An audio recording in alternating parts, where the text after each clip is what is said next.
So what stood out to you about what you heard from phase one? So I think in phase one, what stood out was just really hearing about the politicization of COVID-19 and the fact that a lot of the messaging wasn't culturally tailored, so people couldn't really connect with it.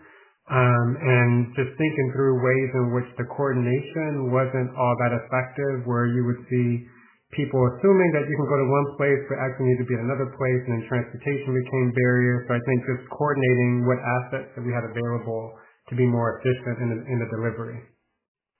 So what are you hoping to accomplish, or what have you been hoping to accomplish over the last couple of months and for the next couple of months? So I think what's been critical now is that we actually hear from community members and kind of get their experience, so that we're not assuming that they're not taking vaccines because of old historical issues like the Tuskegee experiment and other things, but to kind of get a sense of what's really driving their decision-making to date. And I think hearing that voice and then putting together strategies that we can better use in the future so that we don't have these same challenges moving forward. What were some of, did you sense, and I see the 3 bullet points here of the findings of the focus groups, but one of the things that I found was really interesting and what I wanted to report on it was that you're trying to separate geographically the why, right? The why the vaccine is not being administered. Was there a common denominator amongst every single or a majority of the communities throughout Houston that you guys were focusing on? Was there a common denominator amongst all of them?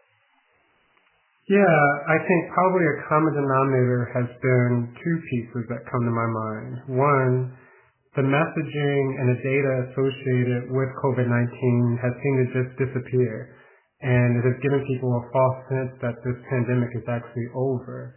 And then juxtaposed on top of that is this issue that, are these vaccines even effective? Because I think early on the conversation was around how getting the vaccine would lower the likelihood of you contracting COVID-19. But then no one really talked about how that might evolve across time as we get different variants and so forth.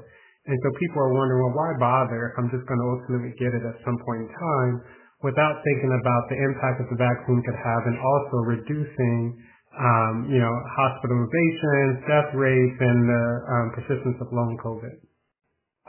How much do you think the language barrier is playing a part in this, specifically with the Latinx community? I think it's huge, and I think it's huge even with native English speakers, to be honest. And so if it's complicated to get the messaging out in English, I can imagine what the translation, barriers are in this space. I do feel like there's been good effort to have a lot of the communications translated into Spanish, but then the other questions are, well, what about some of the other communities that speak other, languages that aren't readily available in many of these postings? And so I do think language is a huge barrier, especially when it comes to materials that are disseminated in print and digital platforms. So now the real work begins, right? Working with the communities and ultimately trying to get more people vaccinated. Has your confidence level increased over this year, the course of this year? It's one thing to understand the problems. It's another thing to understand the different communities where the problems are. It's a whole other thing to try and actually convince communities to get vaccinated. What's your confidence level that, just to be frank, that this research will work and pay off and we'll see results? So I feel like it's a roller coaster ride, to be honest.